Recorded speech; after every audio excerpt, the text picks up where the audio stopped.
What's up, everybody, and welcome back to this episode of McGee's Garage. Today we have another interesting video. I have purchased a Lincoln Town Car Executive L. Came on these nice chrome replica wheels. Garbage. And hold on. Don't steal my code, guys. Don't steal it from me. Anyway, check out this interior. Ice cold AC. Oh yeah. Let's see if we can get the back door open. Look at this pollen, by the way. This is ridiculous. Got the back door open. Really spread out in there. Now, you all may be wondering, why on earth did you buy this car? Well, number one, I got it for cheap. Number two, I got a really cool plan for it. But step number one is getting off this pollen off of this car. Like, are you kidding me? This is ridiculous. Gotta grab the hose here. This is just insane. At least gotta rinse it off. Look at this. Jeez, man. Yeah, it's black underneath all that. Oh my goodness. This thing is a door locking son of a gun, I'll tell you what. But anyway, let's see if the windshield wipers work. Oh yeah, easy. So you may be wondering what the plan is for this car. I have a Ford F100 and it's a two-wheel drive, not in the greatest condition, and I'm gonna do the Crown Vic body swap. And this was a very good segue into getting a donor car. Now I gotta get these stupid wheels off of it, put some real wheels on it because I don't do reps.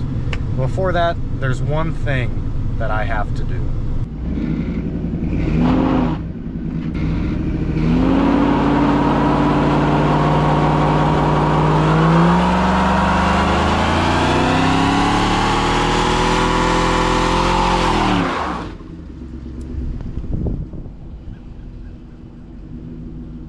Anyway, yeah, I had to burn off that one little, there's a snow tire on this car. And I know it's from Florida. I have no idea how it got there. But yeah, this thing does do burnouts. It's actually got quite a few features. It's got quite a few little creature comforts that most Crown Vic swap F100s aren't going to have. One of which being OEM air conditioning. The other is I can adjust my pedals here. Look at that. And then, you know, just like that, my pedals adjust. So I'm gonna grab a jack and the rest of my wheels, and we're gonna put actual wheels and tires on this car because these things are just garbage. I won't even use them for roll-arounds.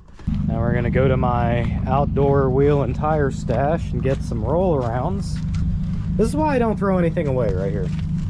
See, these are perfectly good Mustang wheels and they'll go right on that freaking car. And of course we're moving it with none other than the famous Ranger. It's such a fun little truck. You know, a lot of people hate this thing, but I don't know, man. It's just something about driving around in an anime wrapped mini truck. Oh.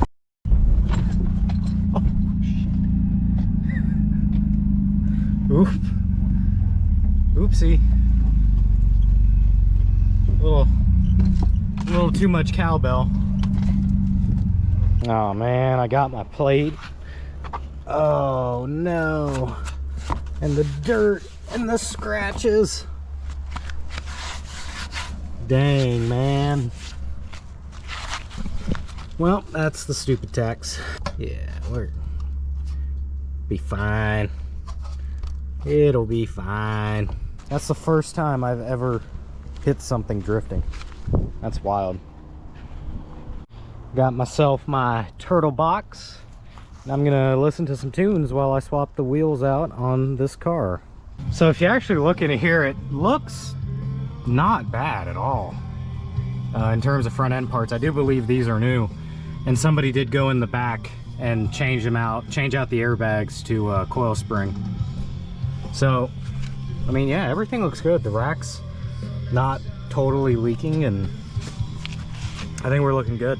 So the hub bore on this car and the hub bore on these Mustang wheels are different. So I got these little tiny spacers so I can run these wheels without having to get crazy with a router or something. And it should just go right on, unless that's the wrong pattern. Ah, there we go. See? Boom. And then this should just go right on there. All right. Now to do the rest of them. All right, y'all, look at this. Last bolt, right? Look at this.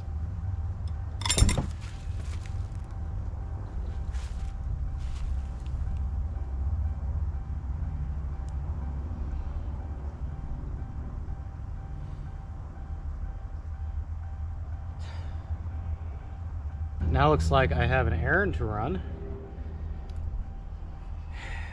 because this is Harbor Freight, so I can get it warranted. But yeah, the reason I'm using a 3/8 drive socket, because whichever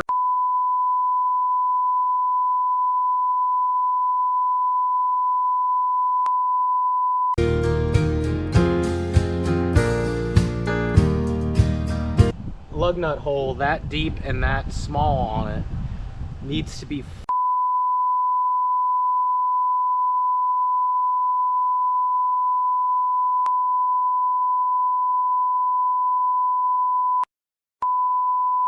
anyway, that's all.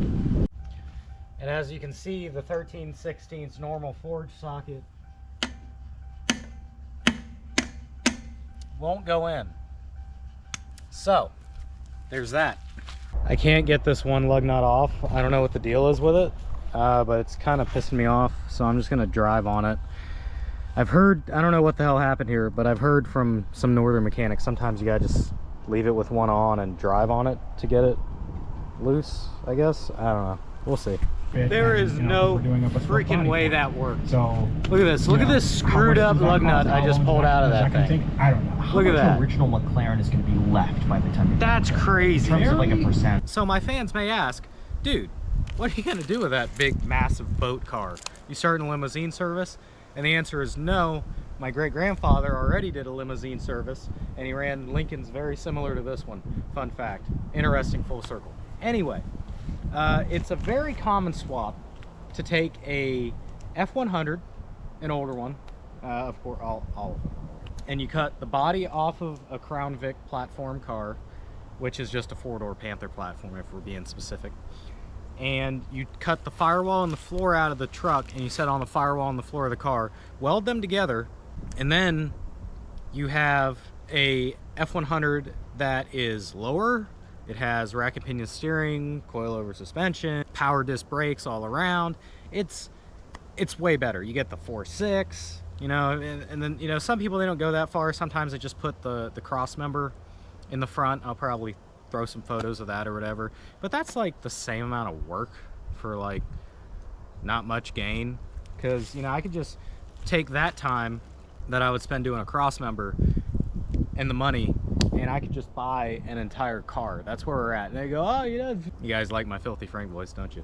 What is a terrible state. Cletus McFarland has ruined the Crown Vic market. I can't find them for under $5. I got this thing for 800 bucks. Look harder. It's not that bad. I literally was like set out and I was like, okay, I'm gonna do this. And in under 24 hours, this freaking thing was on my trailer for $800 cash. It's an 08. It runs great. It's an old Mears car. Okay, it's got the freaking Orlando taxi permit in the back window still. Okay, so I mean, dude, anybody that says you can't find deals on Crown Vics, you're not looking hard enough. Cry about it. I don't care. Okay, you can get one of these. You know, and I'm gonna get into it a little bit here. The sellers are part of the problem. Because there are people that have purchased a P71 detective car or cop car or whatever with 1 million freaking idle hours on it from a police auction, and they get them for, I don't know, 300 bucks, let's say, 300 to 500 bucks. Then they turn around and they sell them as a ready to build for Crown Vic swaps, or, you know, the Crown Vic race cars. I got a buddy that's really into that. They do that, and they turn around and they sell them for $3 grand.